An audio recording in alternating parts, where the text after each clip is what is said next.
Hey, everybody, and welcome to another Playful Humans podcast. I'm your host, Mike Montague, and my guest this week is TJ Walsh. He is an artist, a therapist, an artist coach. You can find him at tj1570.com. He helps artists grow, get over their head trash, get to producing their best work, putting stuff out there. He's also been exhibited all around.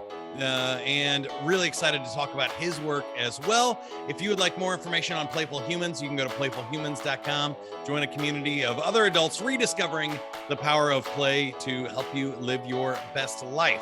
Also, don't forget to share this podcast with anybody you think needs to hear it. Here we go. Don't wait for tomorrow.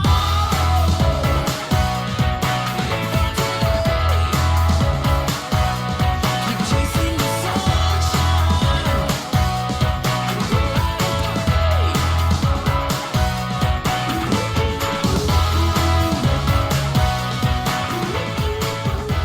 All right, TJ, we like to start with the joke of the week.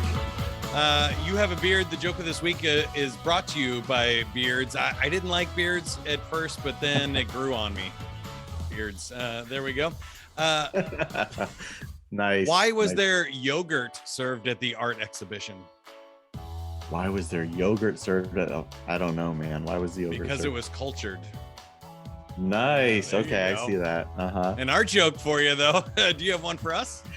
I do. A young artist exhibits his work for the first time, and a well-known art critic is in attendance. And the critic says to the young artist, "Would you like my opinion on your work?" "Yes," says the artist. "It's worthless," says the critic. And the artist replies, "I know, but tell me anyway." I don't know. I like that, and it reminds me of one of my favorite pieces of advice for young people is that like free advice is worthless. It's free. You're not Yep. for it. It's Yeah. nobody asked for it a lot of times. And Totally. so, yeah. People are giving it out all over the place, and it just, doesn't matter. Let that go. Let it go. Don't hold on to it because it's going to hold you down.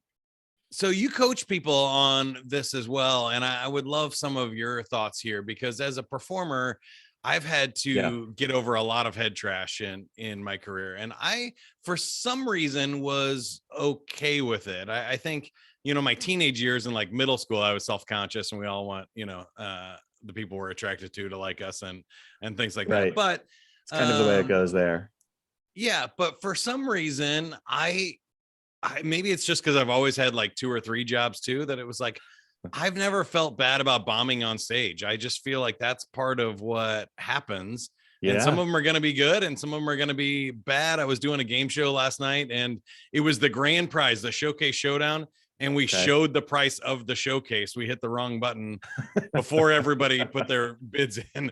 And you're like, well, this is going to be fun because everybody knows What do we do the now? What do we do with answer this now? We just gave it all away. and it's just like, well, that that happens. There's nothing we can do to unshow it, so Right. it kind Gotta of roll keeps with going it. on. We gotta But I roll feel with like it in somehow. artist or when I'm writing and things, other stuff happens where there are critiques or reviews on this podcast or on a book or something that I write. How do Mhm. you coach people to deal with that, or how do you think about feedback or critiques? Yeah. So I've been immersed in these kinds of situations where people are giving me reviews or critiques for a really long time now. I have a fine arts degree, and basically a fine arts degree is you're bearing your soul and putting it all out there, and then you hang it on the wall or you get on stage and you put it up, and then people who are kind of older and supposedly more wiser and experienced than you stand there and give you constructive criticism. And sometimes it's constructive and other times it's just criticism, and you got to learn how to take it and not like let it coat you in that trashy residue. And so for me, it's like second nature, right? When I read a review or when I hear somebody yakking in my ear about this, that, or the other thing that I really don't really care about, sometimes it does hurt. And sometimes, it is really personal, but you got to let it go. You just got to say, thank you so much. I really appreciate that. I'll take that into consideration, and then do what you need to do with it. Either throw it away because it really is worthless, or use it for the power of growth and of learning, right? Because usually there is a nugget of truth or a little bit of like, you know, gold fairy dust powder mixed in that trash that you can take and you can make yourself better. But if we are holding on to it and let the pain of that personal that personal part of the criticism get to us, we're not going to have fun with our stuff anymore, and it's just going to turn into be a whole pile of resentment and like heavy trash. You know. Yeah, I mean, I think a couple of things come to mind here for me. I think there's two parts of it. One is timing. You know, what I hate when I hate feedback is when I'm doing a live show or Right. after a live show where it's like, well, that would have been great to bring to my attention yesterday, but I just finished. So Right. that doesn't Can't do help anything me. about it now.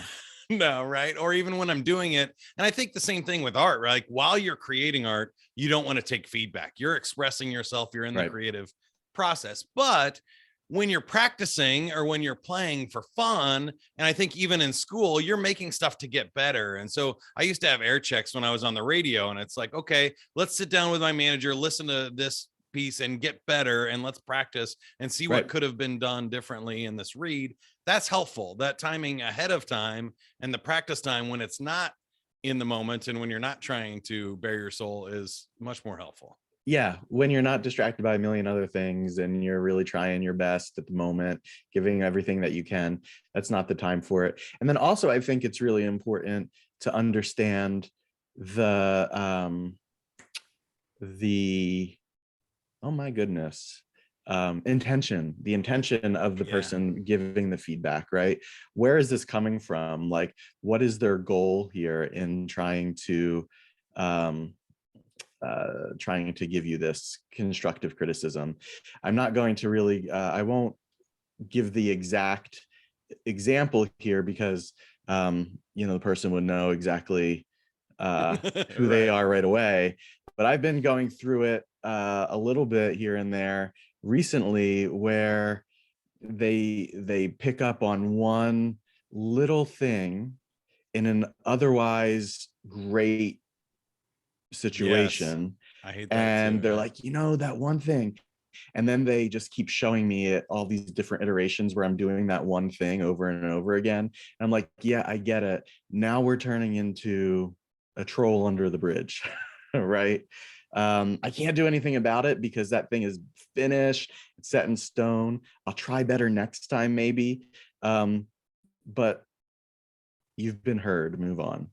Right. Yeah, I think that's where I was going to go next too. Is I think whenever you get feedback, then you also have a decision to make of whether that feedback is going to make me better or whether my art was not for them. And I think that's Right. tough. Like I really have to decide when people say, "Oh, I really like your podcast if it was 15 minutes shorter because my drive to work is 15 minutes shorter." I'm like, well, your drive to work is not the same as everybody else's. Yeah, And I it can't can't do the please same show everybody, in half right? the time. Right. Right. And so some of those are like, okay, that's just you. Yeah. Or even, even bigger. They go, I don't like what you're doing. I think you should work hard and grind and not play and stuff. And the way you get to succeed is by, working 80 hours a week. Okay, great. This show is Mhm. not for you. Yeah. But other people who it is for that are playful people, and they say, you know what might make it better is if you added this music, or if I helped you produce some Right. video clips or something, Right. then that goes, oh, that's with me in my vision and who I am and what my art's about. Versus trying And to it's trying change to you. amplify that. Yeah. Versus trying to change you, right? I think when we're talking about creativity, when we're talking about playfulness, when we're talking about any of those things that kind of have that childlike association with it, we've all been like, have had that tried to be beaten out of us for so long, right? And we're so lucky that we've been able to maintain our ability to play, right? Our ability to be creative, our ability to see that we can be artistic or that we can be off the wall and out of the box. And we didn't get that beaten out of us, like so many people in our society. Yeah. Um, Right. for one reason or another, because you got to make money. Apparently you can't make money having fun or being playful and creative. I don't know, I do. Me too. But when those people come along, yeah, they're not for you. You can't be everybody's cup of tea, right? And you can just say, bless your heart and move on, right?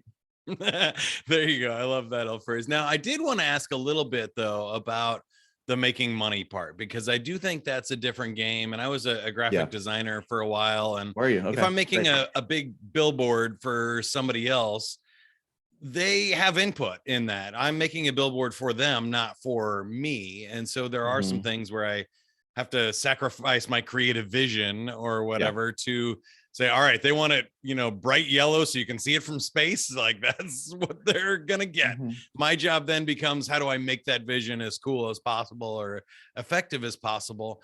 But I Yeah. think that is a struggle sometime with artists or other types of creatives is uh, can you talk about how maybe you balance art for you and versus art to get paid or as a Sure. job?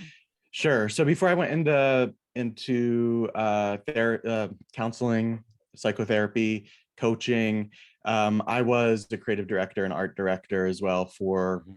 over a decade of my life. And so I know exactly what you're talking about, and probably what a bunch of your listeners are experiencing or have experienced, which is, yeah, you have a client, you have an account, you have a brief, you have to play to the brief, right? Work within certain boundaries and things like that, or else you're never going to get anywhere and then you get fired. Then there's the difference of your own art. I have a studio practice, painting studio practice, and that's for me. And then that's where I bare my soul, right? And so they're two different things, and you got to kind of understand that they're kind of two different roads that lead to hopefully creative satisfaction. Um, However, just because you're working, so if we go into the bucket, or if we I'm mixing metaphors, I do that all the time. My clients are It's always all right. like, It's all good. wait a Yeah. second, I can't keep up with you.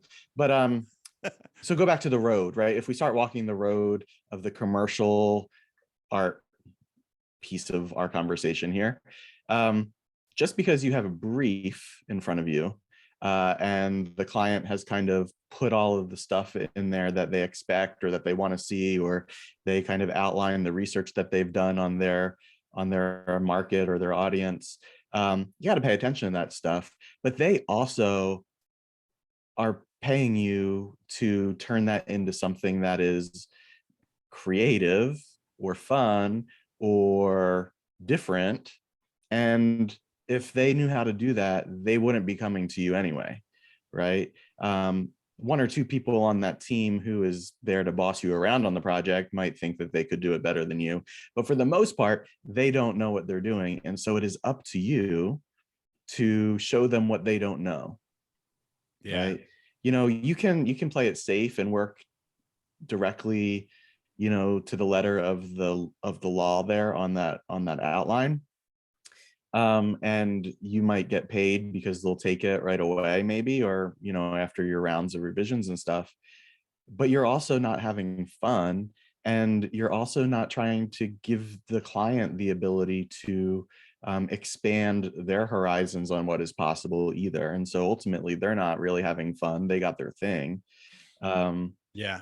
but I think it's your responsibility as the artist or as the creative person to breathe something new into that stale old pitch, right? That you give all the time over and over again.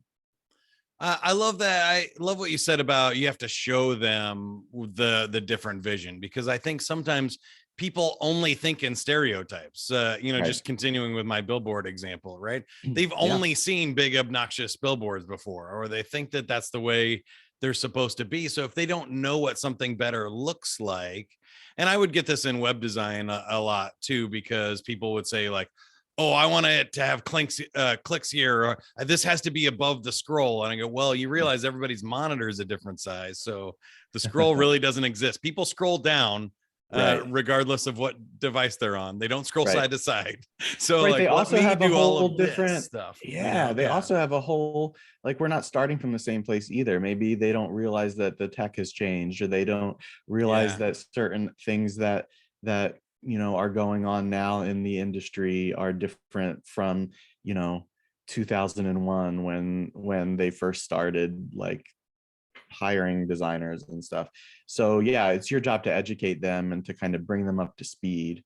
Um, but I've found that you give them an example of what they want. So one solution is what they want. So play it as close to the Yep. thing as possible. And then you give them something a little bit removed from that. And then you give them something totally off the wall. Right. And it'll be super awesome if they pick the totally off the wall thing. But what you want is really for them to pick that middle thing, right? Something that's a Right. little bit beyond their comfort zone and something that you can feel really proud of. Um, and then, it's just like icing on the cake if they go for the totally off the wall thing, if they're in a super good mood that day and can really see vision. But, aim for that middle thing and be happy about it, right? That's exactly the way I approach it too. Now I want to talk to you about the other path, because I think your other option, and I love what you said about having fun with it. And, we use the word play a lot on here, but it really is like being your artistic expression. And there is also the choice to just attract clients who want what you have and what you do and your style Mhm. and experience and stuff there. So some artists are lucky enough to build careers and attract clients who are looking for their type of thing, and that's a Right. different different world. Mhm. But can you talk about maybe your experience of, do you think people can start out that way? Do you have to maybe, do jobs for the commercial aspect, or do you think you can really, I find it more, you find more success if you can find your voice and style and attract clients that, because then they're paying for Yeah. you and the premium, and you have fun more, and it just sort of creates a synergistic effect that gets the ball Yeah. rolling in a good way.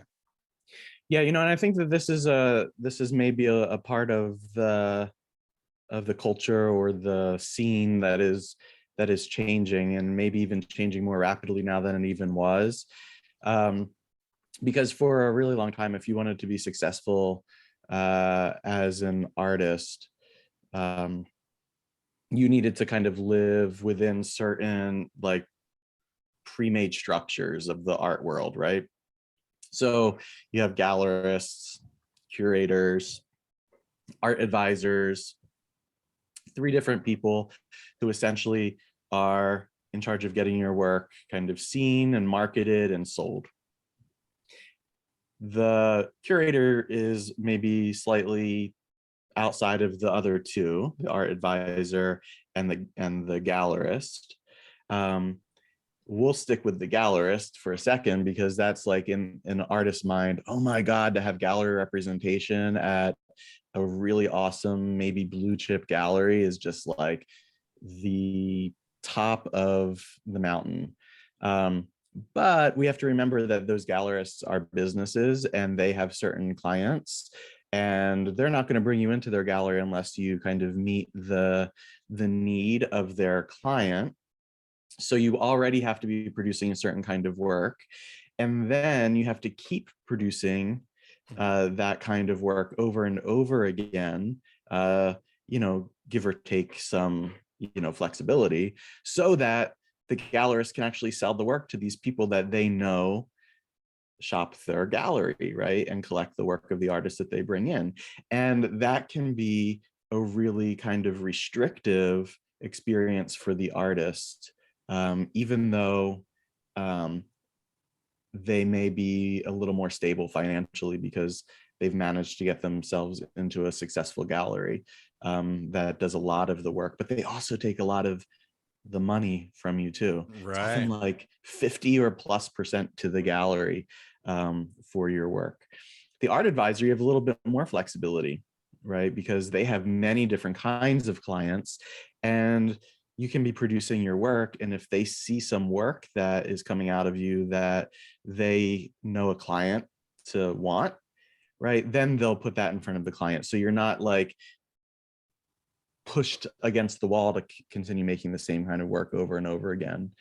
But what I said a second ago about the scene kind of changing a bit rapidly is that you as the artist have the ability to put yourself out there and to market yourself and to do so many off the wall things to get yourself noticed that it doesn't devalue or delegitimate de- take away the benefits, Legitimatize. Yeah, delegitimize. you did my thing. That's how I Uh, do when I can't get spell check to guess what word I'm trying to you spell. just Yeah. change it, right? um, it doesn't take away any of that stuff, the benefits of a gallery, but it opens up the whole world to you, so that you can be making the work that you want to be making and doing things to get it in front of the people that really would understand and want to uh, be a part of that really wacky stuff that you're putting out there.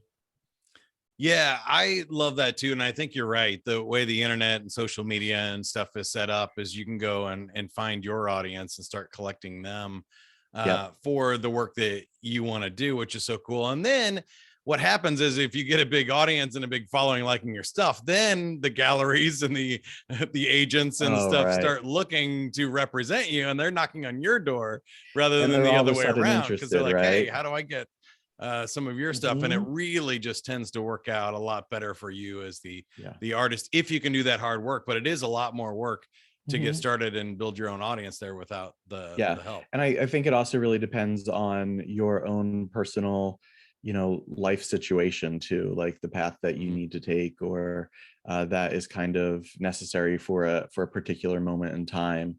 That's the other thing about having fun or having joy in your life, or really feeling like you're free, is to realize that not everything has to be forever necessarily. Being too rigid is really problematic.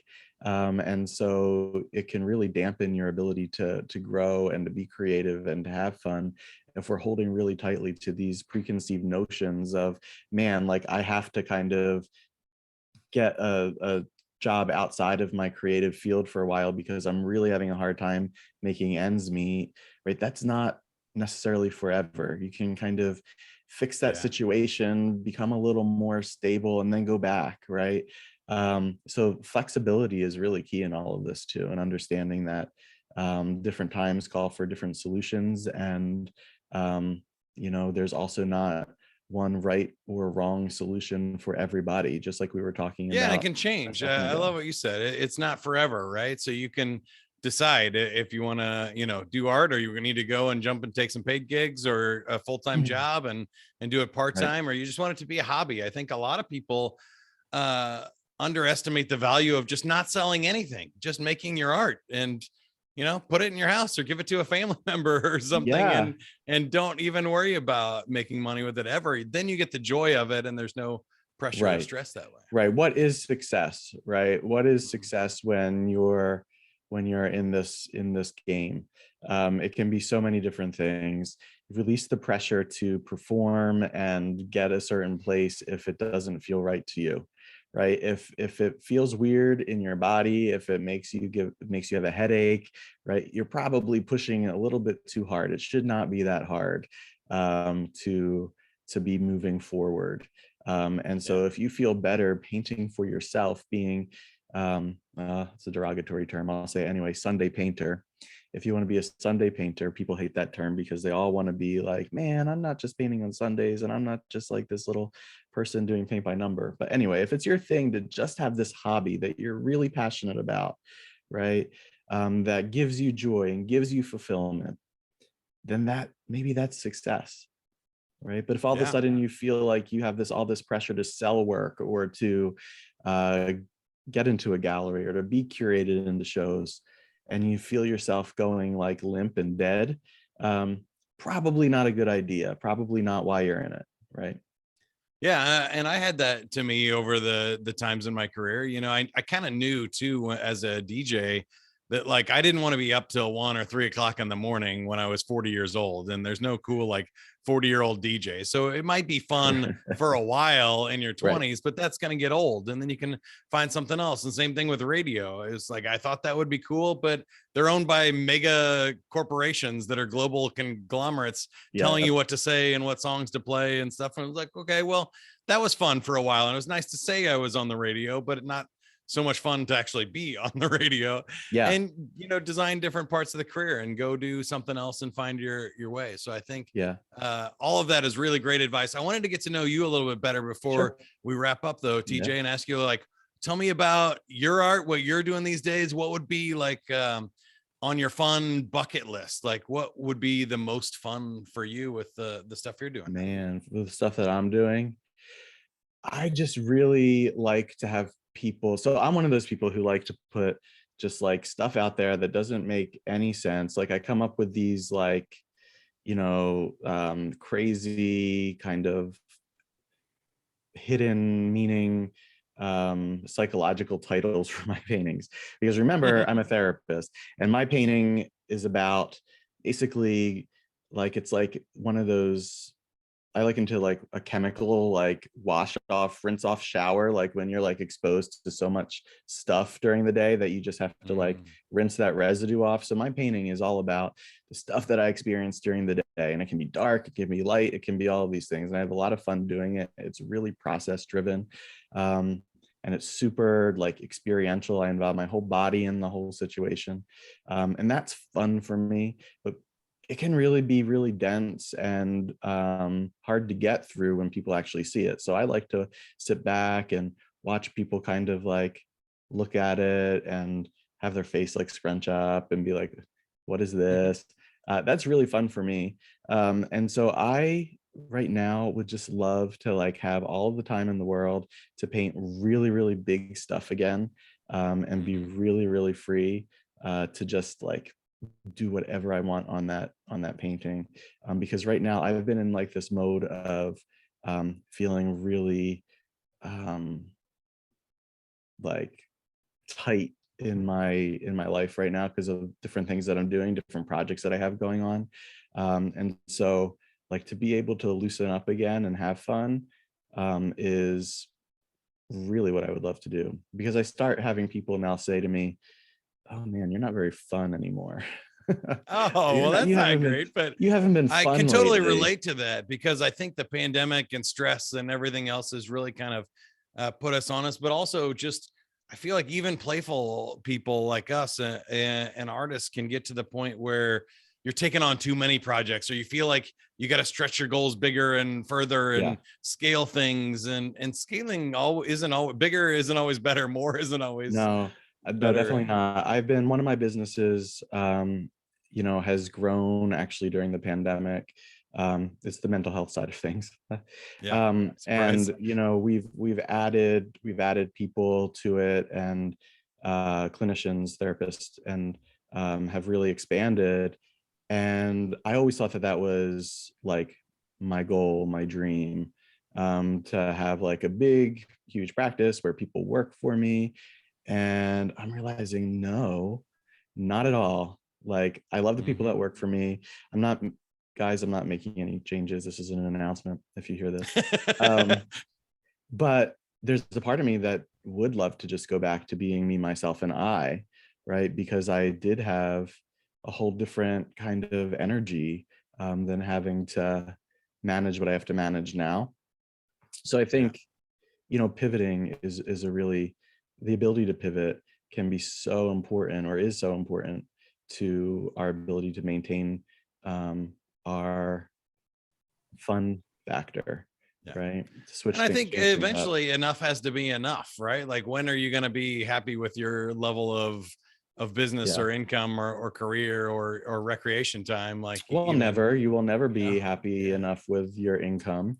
There's actually, data that shows Right. if you only had 30% more, then people will, then I'll finally be happy. But then you get that 30% more, and then you need 30% more on top of that to be happy, right? So there's never this endpoint. And so that can't be your measure for when you find contentment, because you'll never be Yeah. content there.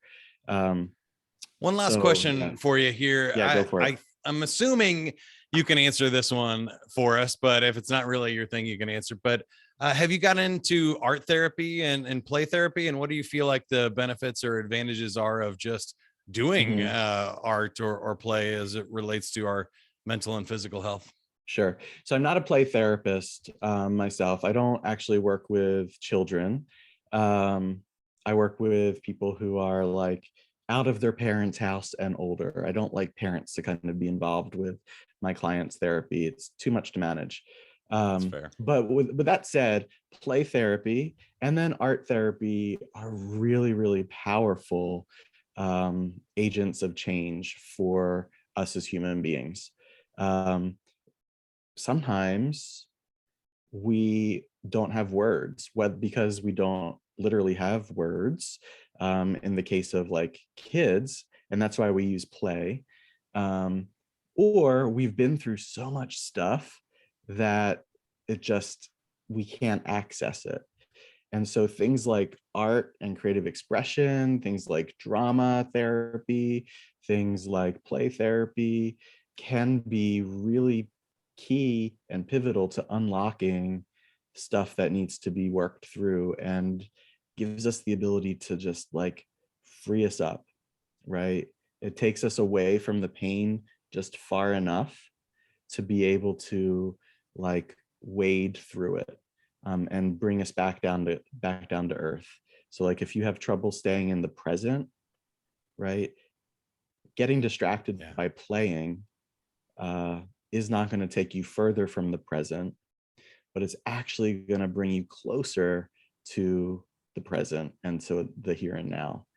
And so if you're I like love that. floating I think around, we've all seen those moments, right? Where you're in the shower and you have the creative idea or whatever. yeah, I think sometimes by just processing stuff with your hands or playing or distracting yourself from yeah, that big, hairy, mental issue you've been stewing about, it just frees up your brain and changes your body's chemistry enough yeah, to unlock that little insight. yeah. If you're in a meeting or on a team and y'all are not getting along and y'all can't solve the problem, or the boss is really riding you hard because it's not like getting done fast enough, right?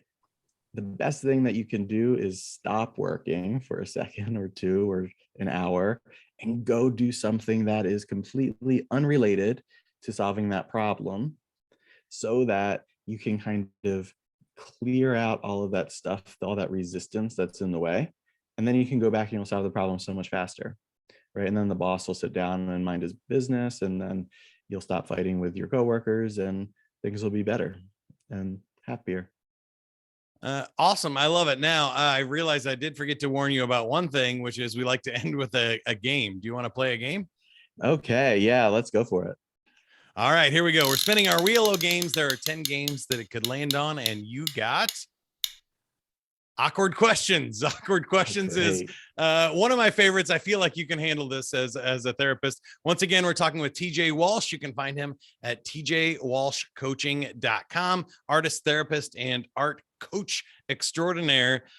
First question here. All right. If you fell asleep and woke up 50 years later, who would you call first? I fell asleep and woke up 50 years later. Who would I call first? Oh my gosh. I would probably call my currently 6-month-old son, but he Oh, can't wow. talk. So how does that work? Well, it'd be I'll pick 50 my, years later. oh, So so he he would would be be, 50. yeah, Oh, he'd be they're not 50 years frozen in old. time. Yeah, I would talk to Yeah. my son now. Yeah. Yeah. I guess if you just said, so yeah, it said you fell asleep. All right. If a family member robbed a bank and you found out about it, would you turn them in? Depends on the day and depends on which family member. Like my That's a littlest sister great right answer. now.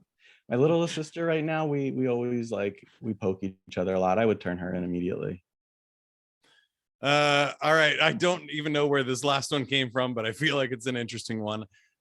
Which skill would you rather learn in your spare time, accounting or witchcraft? Oh my God. Witchcraft. I feel like that's a more interesting and fun answer. Yeah, way more interesting. And plus, like I would flunk out of accounting immediately. That's one thing. I have people to handle that. That's not fun That for me. is so awesome. Thank you for playing along. You win the awkward question game, which means you Yes. get a free 30-second commercial here. Do you have any asks or gifts for our audience? How can we help you or you help us? Yeah, sure. So if you go to tj1570.com, like Mike was talking about, there's a little form there. You can put your name and email address in, and you'll get a little freebie from me, 4 steps to grow your creative life. It's a really great small guide that will take you from like being like really tight and resisting going forward in all of your creative genius that you do possess, and getting to that next step in your goal. So tjwalshcoaching.com, and just fill that out. You'll get that immediately in your inbox, and then you'll be in communication with me too, which is awesome. It is awesome because I've done it. So reach out to TJ. TJ, thank you for being on the show. For more information on Playful Humans, it's playfulhumans.com. As always, share this episode with somebody that you think needs to hear it. Maybe it's a younger person that is thinking about becoming an artist, or somebody that's always wanted to do it and done creative work and needs a little more inspiration to get out there and find their fun, flow, and fulfillment with the work and the play that they do. As always, thank you for listening. And if you can't be good at it. That's what I always say. Don't wait for tomorrow. Live for today. Keep on chasing the sunshine and go out and play. Go play, everybody.